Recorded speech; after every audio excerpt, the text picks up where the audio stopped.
सभी surface smooth हैं। String का ये हिस्सा हॉरिजॉन्टल है, ये इंक्लाइन प्लेन के पैरेलल है। ये ब्लॉक यहाँ एम मास का बंधा है, ये पुली बंधी है वेज के टॉप पे। वेज का मास कैपिटल एम है, इंक्लिनेशन एंगल थीटा है। सिस्टम को रेस्ट से छोड़ दिया, दोनों का एक्सेलरेशन बताना है, ये क्वेश्चन है। देखिए पहले मेरी भावनाओं को समझिए, तकलीफ क्या है इसको समझिए प्लीज। क्यों हम non inertial reference frame use करने में फायदा महसूस कर, कोई जरूरी नहीं, आई रिपीट, ग्राउंड फ्रेम पे खड़े होकर क्वेश्चन बन जाएगा। लेकिन कॉम्प्लिकेशन क्या है इसको भापिए, जरा समझिए। कंस्ट्रेंट वाले लेक्चर में हम लोग ऐसे चीज़ों पे डिस्कस कर चुके हैं, लेकिन फिर से स्ट्रेस कर रहा हूं, समझिए। टाइम 0 पे आपने फोटो खींचा, सिस्टम ऐसा दिख रहा है।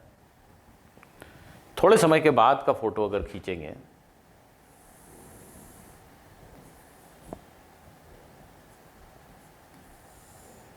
तो यही सिस्टम ऐसा दिखाई देगा।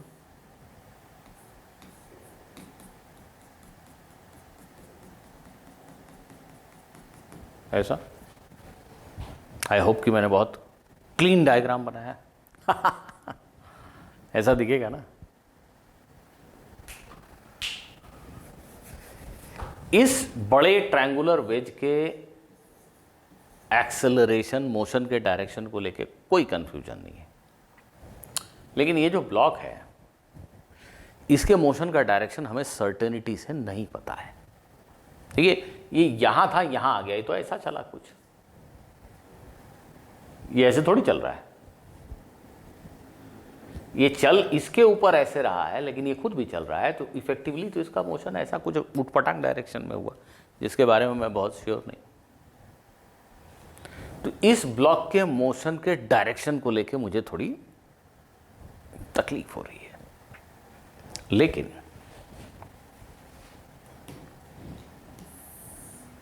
अगर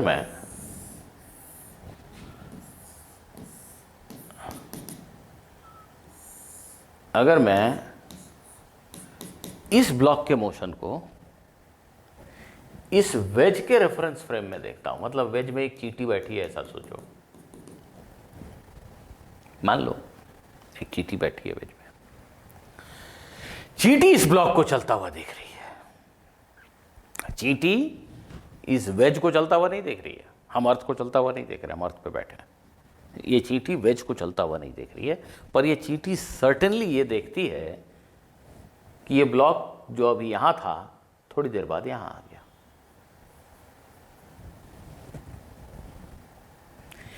इस चींटी के रेस्पेक्ट में ये छोटा ब्लॉक डेफिनेटली इसी डायरेक्शन में चल रहा है। क्या मतलब? ग्राउंड पे खड़े आदमी को इस ब्लॉक के एक्सेलरेशन का डायरेक्शन नहीं पता है, इस वेज में बैठे ऑब्जर्वर को इस ब्लॉक के डायरेक्शन ऑफ मोशन के बारे में कोई कंफ्यूजन ही नहीं है। इसको पता है कि ये ब्लॉक इधर ही जा रहा है। तो बिकॉज ऑफ दिस हम प्रिफर कर सकते हैं कि इसके मोशन को हम स्टडी करेंगे in reference frame of this wedge. क्यों? क्योंकि इस ब्लॉक के मोशन का डायरेक्शन एकदम सर्टेनिटी से पता है। इसलिए हम इस तरफ इंक्लाइंड होते हैं कि इस ब्लॉक के मोशन को स्टडी करेंगे इस रेफरेंस फ्रेम में। There is no other reason. ठीक, बात को समझ गए आप मेरी दलील को समझ गए। हाँ, इसके अलावा यहां पे ऑफ कोर्स एक और ऑब्जर्वेशन है जो आपको देखना है, कंस्ट्रेंट, और मुझे लगता है कि ये तो सब लोग समझ जाते हैं, सभी तेज बच्चे हैं। देखो,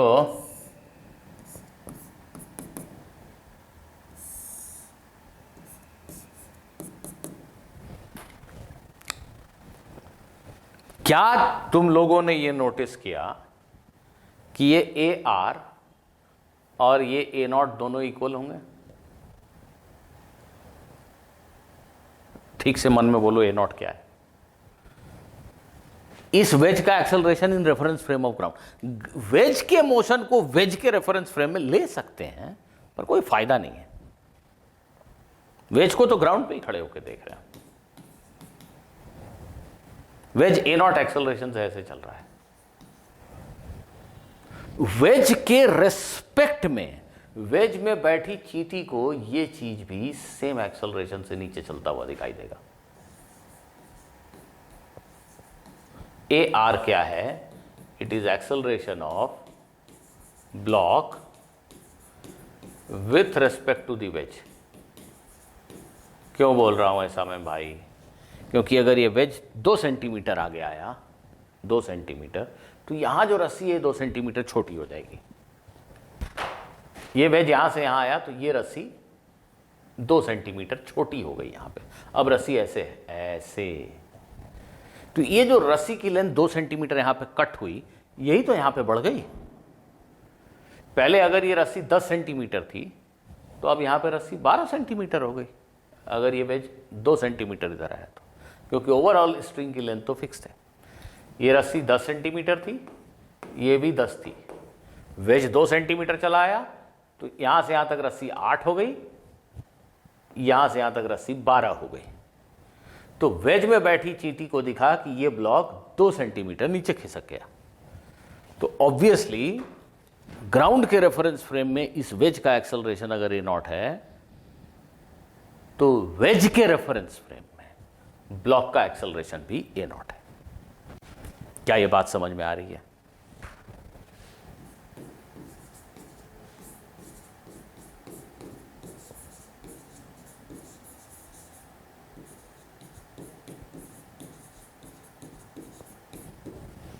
अरे समझ में आ रही है कि नहीं बताओ मुझे।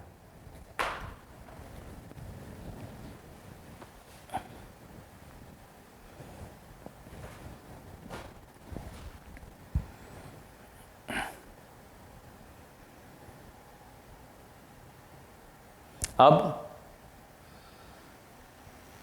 ब्लॉक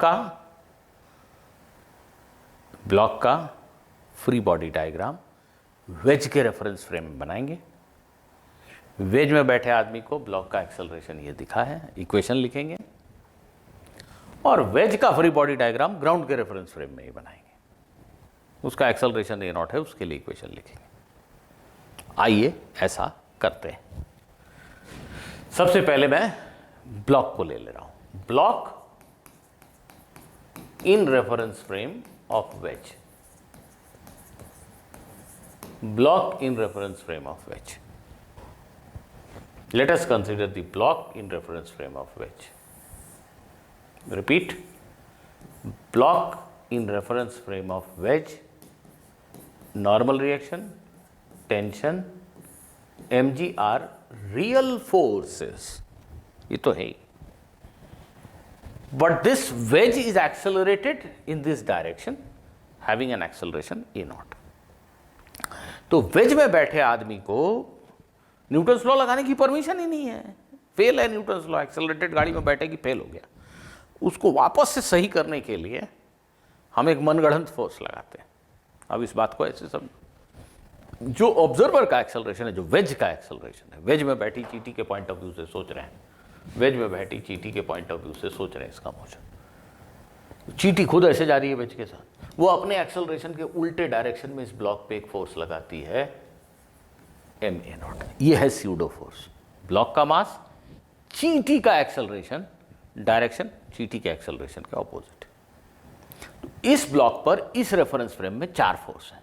ग्राउंड फ्रेम में देखेंगे तो ये 3 फोर्स हैं, लेकिन किधर जा रहा है ब्लॉक पता नहीं है।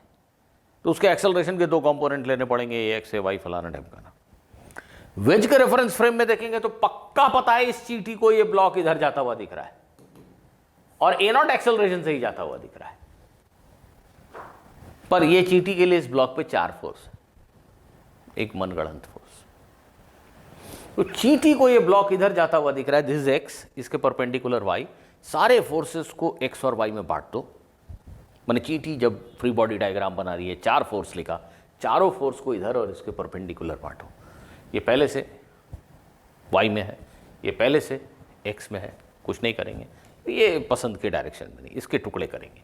तो एम ए के टुकड़े M A naught cos theta, और इधर आएगा टुकड़ा M A naught sine theta. ये थीटा तो ये थीटा। उसी तरीके से एम जी भी हमें हमारे पसंद के डायरेक्शन में नहीं है, mg के भी टुकड़े कर देते हैं, mg साइन थीटा और mg कॉस थीटा।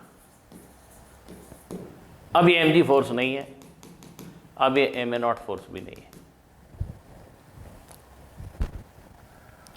अब इसके मोशन के लिए हम इक्वेशन लिखते हैं, ऐसे लिखेंगे, देखिए ध्यान से। सबसे पहले ये इक्वेशन लिख देते हैं, इधर कोई मूवमेंट नहीं है, चींटी को इधर कोई मूवमेंट नहीं दिख रहा है, बोलेगी इधर नेट फोर्स 0 है, क्या लिखेगी, n plus ma0 sine theta up force is equal to down force. Down force क्या है, mg cos theta. This is the first equation. Tension तो छोड़ ही दिया, अच्छा टेंशन ठीक है, इस डायरेक्शन में नहीं है, मैं डर गया कि टेंशन छोड़ दिया। हाँ, तो ये पहला इक्वेशन हो गया हमारा। दूसरा इक्वेशन, चींटी को इस डायरेक्शन में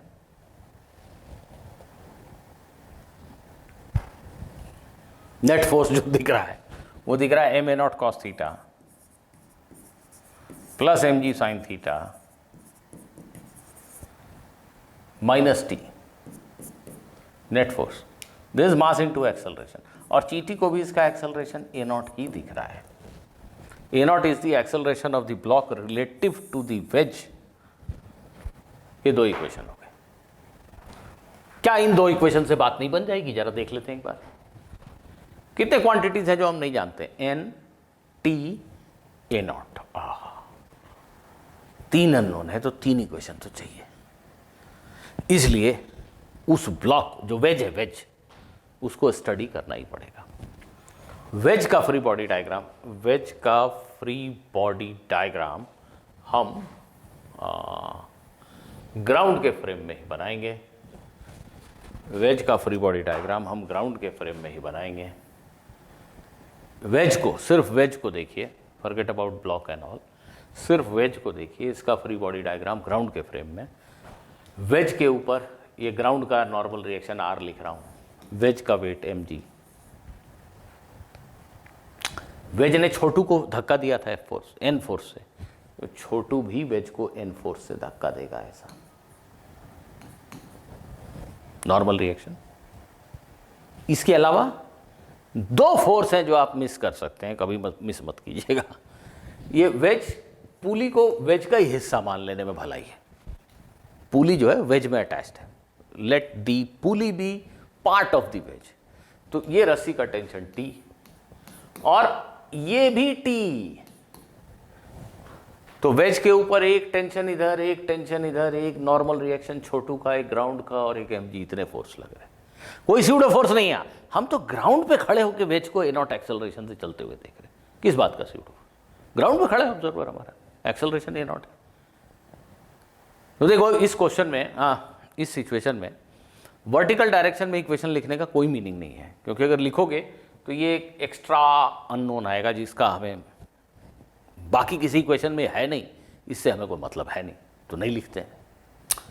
सिर्फ हॉरिजॉन्टल इक्वेशन लिखते हैं। हॉरिजॉन्टल इक्वेशन में हमारे सामने समस्या है, ये फोर्स और ये फोर्स, तो इसके टुकड़े करेंगे तो इधर टी कॉस थीटा आएगा, तो ऐसे ही दिख रहा है। ऑफकोर्स टी साइन थीटा भी आएगा, नहीं दिखा रहा हूँ, सिर्फ हॉरिजॉन्टल दिखा रहा हूँ। एन के टुकड़ा करने में आपको थोड़ा कंफ्यूजन हो सकता है, साइन कॉस किधर, मत कंफ्यूज होइए। यहाँ जो एन का कंपोनेंट किया था, देखिए हॉरिजॉन्टल कंपोनेंट एन का कुछ किया था क्या? अच्छा नहीं किया था, यहाँ नहीं किया था आपने। अच्छा अब यही देख लीजिए, यहाँ देखना आसान है। Theta theta 90 minus theta, N sine theta, theta theta 90 minus theta, N sine theta, N cos theta. तो एन का जो, इस एन के जो टुकड़े वर्टिकल और हॉरिजॉन्टल दिख रहे हैं ना, वही वहाँ भी होंगे। बस एन का वर्टिकल टुकड़ा उलट दो, हॉरिजॉन्टल टुकड़ा उलट दो, अगर देखने में तकलीफ होती है तो। और नहीं तो तकलीफ की कोई बात नहीं है, इस लाइन को ऐसे बढ़ा लो तो दिखने लगेगा। तो एन का टुकड़ा जो इस डायरेक्शन में होगा वो एन साइन थीटा होगा। तो इस ट्रायंगुलर वेज पे ओवरऑल जो हॉरिजॉन्टल फोर्स है इस डायरेक्शन में वो है T minus T cos theta plus N sine theta. N sine theta और टी एक ही डायरेक्शन में, plus N sine theta. This is equal to M into a0। ये हो गया हमारा इक्वेशन नंबर 3। समझ गए? अब ये जो तीन इक्वेशन है मेरे पास, 1, 2 और 3, इन तीनों इक्वेशन को उठा के अगर तुम सॉल्व कर दो तो तुम्हें n भी मिल जाएगा, t भी मिल जाएगा और a भी मिल जाएगा। ये दो इक्वेशन यहां पे 1 2 3।